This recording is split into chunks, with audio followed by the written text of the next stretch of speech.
What's up, traders? Eric here from MajorLeagueTrading.com. And it's been a couple of days since we did a free nightly video here with the mentorship and a bunch of things going on. I just haven't been able to sit down and find the time. So, going to try and change that though. So if you guys do want these to come back, we took a couple of days with a break. Please let me know in the comments below. And with that being said, today was a slop fest, chop fest of a day here. And it was kind of to be expected. So I wrote it in the morning right up here, just that I didn't like the action in which we were having in the pre-market session, the volume in which we were having in the pre-market session, and all of the things that were kind of leading into today was just like, let's just take a step back for today, let it do its thing, and then ultimately, try and find a rhythm here for the rest of the week, see what ultimately happens. Now, there was one name in particular that I liked in terms of the indices, and that was the Russell here off of 2012.40s, and you can see that did get a really nice rip here, 20 some odd points first thing this morning. So that one was tough to watch, but then the rest of the day was also then really tough to trade for the Russell, right? So whether it was the Russell here, whether it was the NASDAQ that tried to go lower, tried to go higher, and then front ran down here into the 955.75 level, right into the close, which you can see is now through that level here. Whichever market in which you were looking to trade here today, I think was rather difficult. So one of the things in which I did was just completely sit on hands here today, and just look to gather data, look to see what was standing out to me. So I went ahead and put together, this is Eric's Brain Dump channel. I went ahead and put this list out here at 11:10 this morning. Just a couple of things in which are standing out to me here, and I want to share those with you guys. So, Russell, strong move from 2012.40. I think it has room higher this week overall, though, maybe not necessarily today. But at the moment, it is my favorite chart. So if we take a look at the Russell here, the levels in which I'm going to be watching to the upside in here, right? Obviously, we have that 2012.40s there, but I really think this thing has room to 2056.90s. And then 2089.80s. Now, it can move on its own. It can do its own thing and be its own, man or woman, whatever it is. But what I think is going to probably be more so of the case here is going to be with the S&Ps and the NASDAQ. So what I also said is S&Ps I'm not really interested until we get back up over 510, right? 5110s for a longs. We could just continue to pull back or grind sideways here this week. If we take a look at the S&Ps here from, 11:10 this afternoon, or I guess this morning technically, right? That's basically what we ended up doing here. We grinded sideways and continued this pullback. So that is starting to be true, right? And there's room all the way back down into like 50/50s for this. So another like 26 odd points or so. So I'm not going to be too eager to look for longs in there at the moment. NASDAQ I'm mixed on, but I think at some point it trades under that 955.75s, which we can see is now the case here in after hours. We just looked at that. It's now under that 955s.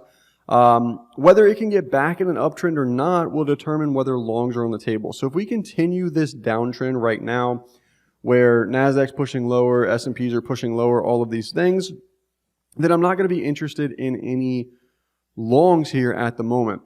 YM gave us a poke over the level for the week and is now pulling back. It was kind of one of the few in which I thought, may kind of fake out there. It was able to get above the level here. And that ultimately, came back under, retested, and then went lower from there. So turns out to be the case in there is just a little bit of a fake out to the upside. And it looks like S&P and YM are kind of moving together. Russell and NASDAQ maybe are going to end up moving together, which would be a bit of a surprise here.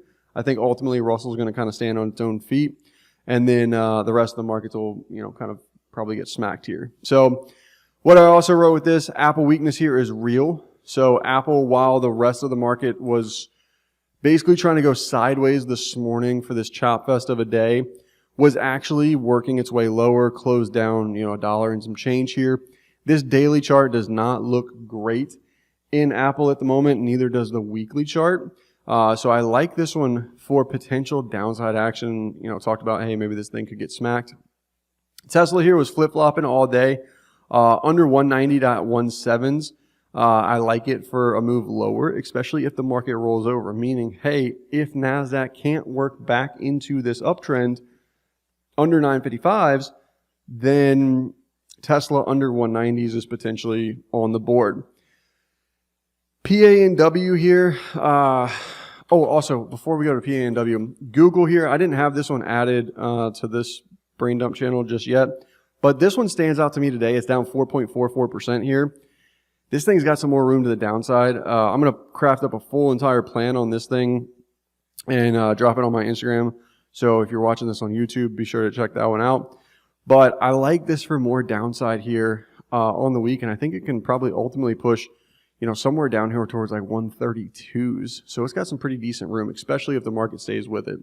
But in terms of potential longs here, I like this PA&W. So this thing got some work back into, trying to fade this gap a bit here today. I think this name's pretty popular right now with the whole Nancy Pelosi thing and her having a position in all this. The next pullback this week, I like this thing. So I'm going to let it have another day, maybe two, and see if this thing can maybe rip into like Wednesday, Thursday time frame for us here. So, and last but not least here was just Bitcoin. So Bitcoin was having a pretty massive move. I ultimately think this could get some continuation here. The weekly chart in there looks really, really good. And I was looking at names, as you can see here, I was looking at names like Coin in order to be able to participate upon this move. The daily chart's kind of funny down here just because you can't really see it as well with that trend change or the contract rollover in there. So something like a Coin here today got absolutely massive rally, $28 worth of range here on the day, 16.85%. And I think that, potentially can have some more room to run here if the crypto space wants to get another leg to the upside this week. So we got a really interesting kind of stock pickers market here going on. NASDAQ with a little bit more weakness than I think most people kind of anticipated, given some of the, the moves in which we saw last week out of some names. And yeah, so I'm interested in Russell to the long side. The rest of these markets here, I think, need to prove themselves a bit more. And we've got some room to pull back. So if this daily chart wants to start and fill some of that gap from the NVIDIA earnings move, then I think that could get really interesting, right? And if we take a look at something like NVIDIA, for example, here, it got that big gap up there. It's already made a pretty decent move from that, but now just going sideways here. So the question becomes does this just go sideways, meaning market in general overall, and we don't get a pullback, we just get a small, kind of sideways consolidation, or does it actually get some sort of meaningful pullback here? And while I think all of those things are getting figured out, I think the Russell has a clear shot up into those 2056s and maybe even 2089s like we talked about. So anyways, that's what I got for tonight's free video. Take care. Hope it helps. As always, like, comment, subscribe, and I will see you guys on the next video. Peace.